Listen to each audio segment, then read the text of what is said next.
Welcome back, everyone, to Chris the Book Podcast, doing a reading of Sweet Nightmare by Tracy Wolff. Who doesn't love Tracy Wolff? You guys should really read her Crave series. I would definitely love to do her Crave series next after I finish Sweet Nightmare. Well, first we have to finish this one book, and then there's Sweet Chaos, which hasn't been published yet, but once it does, I'm going to grab my hands onto it, and you guys are going to be reading it with me. Anyways, my name's Christine. I'd just like to say thank you for listening. If you haven't listened to my previous episodes, please listen to them first, or else you might get a little jumbled. If not, you know what? Who cares about you guys skipping ahead? And you know what I think about it? I don't think I've actually told you guys my name. Well, my name's Christine. I'm a 26-year-old, or no, I'm gonna be turning 26.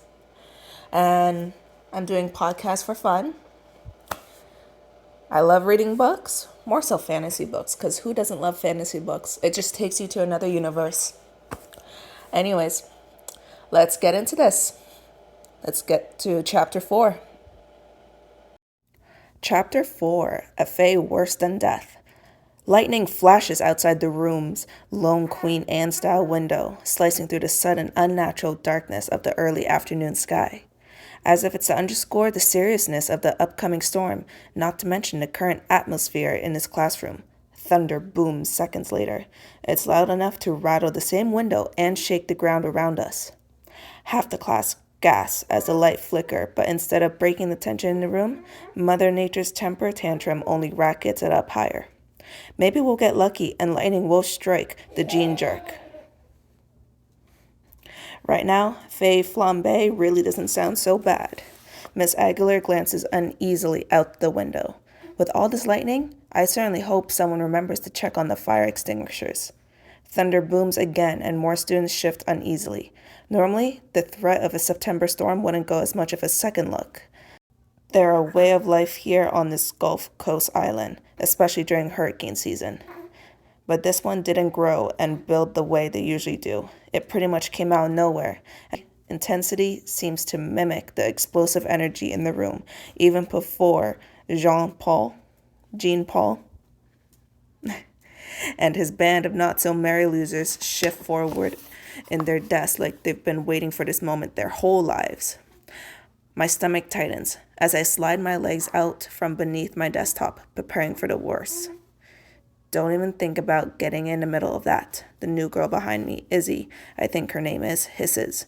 I've been waiting for them to get their asses kicked from the first day. Yours, not so much. Thanks? I whisper back, even as I tell myself to listen to her. But before Izzy can say anything else, Jean-Luc half coughs, half laughs as he runs a hand through his long blonde hair. You got a problem, Abernathy Lee? Jude doesn't answer, just raises one dark, slashing brow as he continues to stare at Jean-Luc and the others down. Jean-Luc doesn't look away, but there's a sudden glimmer of doubt in his eyes. The glimmer grows into a whole lot of concern as Jude continues to watch them. The unease in the room becomes so palpable it hangs in the air along with humidity. But Jean-Jacques must be too self-absorbed to notice as he sneers. Yeah, that's what we thought. You're fucking wit. He breaks off as, out of nowhere, Jean-Luc's hand flashes out, slamming into the back of Jean-Jacques' head, and shoves his face straight into his desk before he can spew any more vitriol. What did you do that for? Jean-Jacques whines as he wipes one dark hand across the small trickle of blood now coming out of his nose. Shut the fuck up. Jean-Luc snarls back, but his eyes continue to stay locked on Jude, who still hasn't moved more than one lone eyebrow. But his stillness doesn't seem to matter to Jean-Luc, at least not judging by the belligerent look on his face. We were just fucking around, man. We don't have a problem here. Jude's second brow goes up, as if to query, don't we? When no one else answers, or so much breathes, to be fair, his gazes shift from Jean-Luc and Jean-Claude, who is squirming uneasily in his seat. The moment their eyes meet, Jean-Claude suddenly develops a deep and a bit fascination with his phone. One, the other three, Jean jerks mimics with their own phones in a short order. Suddenly, none of them were looking in Jude in the eye. And just like that, the danger passes. Tension leaking out of the air, like helium from an old balloon. At least for now. Miss Aguilar must sense it too, because she lets out a relief puff of air before pointing out to the flowery quote she wrote on the board in bright pink expo marker. The only means of strengthening one's intellect is to make up one's mind about nothing. Her voice rises and falls with the words, as if she's singing a song. She then gestures to the line written below in its teal blue, to let the mind be a thought fair for all thoughts. Looks like we're just skipping straight over to the elephant-sized Faye problem in the room and going with a quote from the dead white guy. Then again, at the moment, I don't actually hate that decision. After she's given what I assume to be a dramatic pause, Miss Aguilar continues. That, my friends, is a quote from my favorite romantic poet. Can any of you hazards guess who it is? No one immediately volunteers the answer. In fact, we all just kind of sit there, staring at her in a combination of disbelief and surprise. Her face falls as she looks around the room. No one even has a guess? Still no response. When she lets out a heartbroken sigh, one of the witches in the second to last row ventures. Lord Byron, in the tentative voice. Byron? Somehow Miss Aguilar looks even more disappointed. Certainly not. He is much more wicked, Veronica. Still no guesses? She shakes her head sadly. I suppose I could give another quote. She taps one cotton candy-colored fingernail against her chin. Now which one should I use? Maybe... For fuck's sake, Izzy bursts out from behind me. It's John fucking Keats. Miss Aguilar jerks back in surprise, but it quickly turns to joy. You know him? She crows, clapping her hands. Of course I bloody well know him. I'm from bloody Britain, aren't I? Izzy snaps. That is wonderful, Miss Aguilar practically dances over to her desk to retrieve a pile of packets. I'm so glad you've read him before. Isn't he just divine? Heard melodies are... He's an egotistical blowhard. Izzy interrupts before the teacher can once again flit from one end of the room to another, just like the rest of the romantic poets. Miss Aguilar pauses mid-flounder in horror. Isidore! John Keats is one of the most brilliant poets, nay, one of the most brilliant people to ever walk on the face of the earth, which I am sure you all come to understand as we study from him in the next unit. Oh, sure, him, she stands for. Maybe if the Jean jerks threw Skittles at a picture of a poet that she had all over the walls, she could actually talk back to them, too. She walks over to me and dumps a stack of packets on my desk. Clementine, be a darling and pass these out for me, will you? I say sure, even though my abused body would much rather go with hell no. The Jean jerks barely look up when I toss a packet on each of their desks. I expect Jude to do the same when I get to him, but instead he looks straight at me. The moment our gazes collide, it's as if everything inside me freezes and burns all at the same time. My heart speeds up, my brain slows down, my lungs tighten until it hurts to breathe. It's the first time he looked directly at me. The first time we've looked at each other since freshman year, and I don't know what to do or how to feel. But then his distinguishedly gorgeous face goes dark right in front of me. His razor-sharp jawline tightens.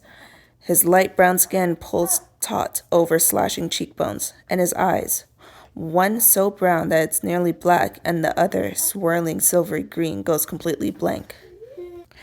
I've spent 3 years building a wall inside me just for this very moment, and one glance from him takes a stick of dynamite to it. I've never felt more pathetic in my life.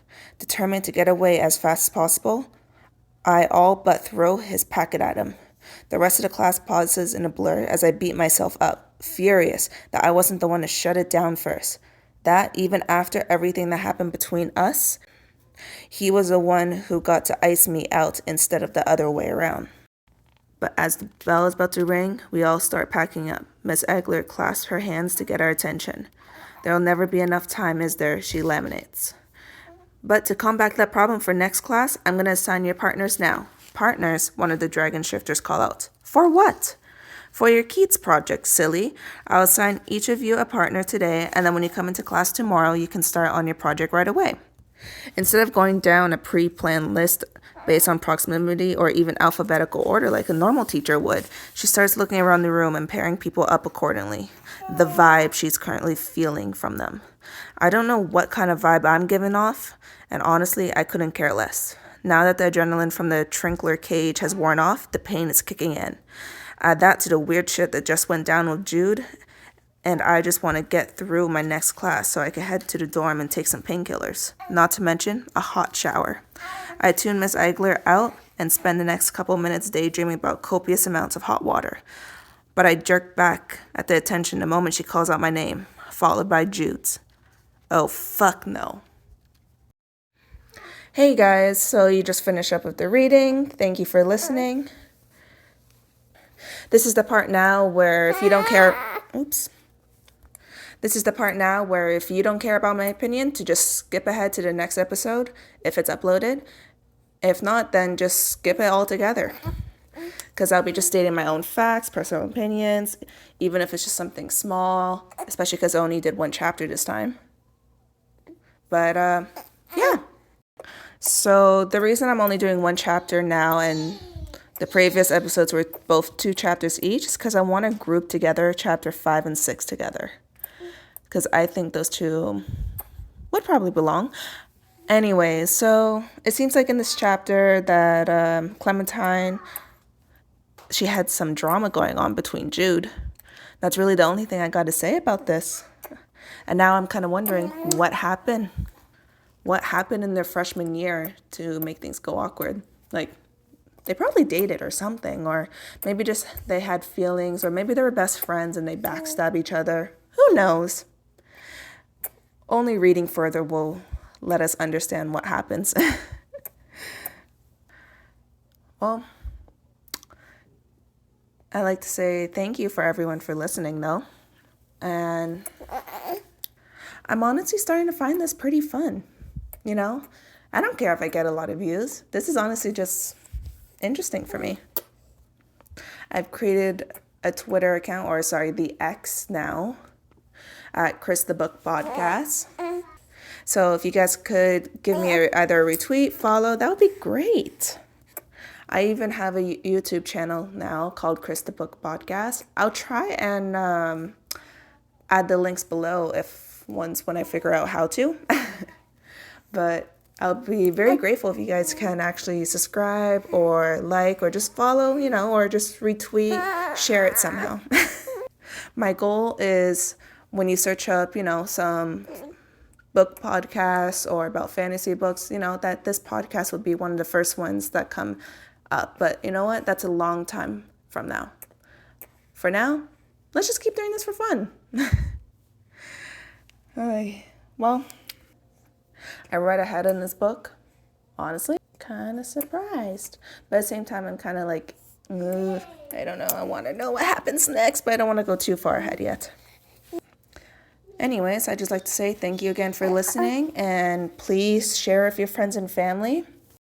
By the way, if you guys do hear some random sounds in the background, that's because I do have my kids with me at the moment. Well, they're usually always with me, so you just enjoy a little or here and there. Anyways, a toodaloo. Bye!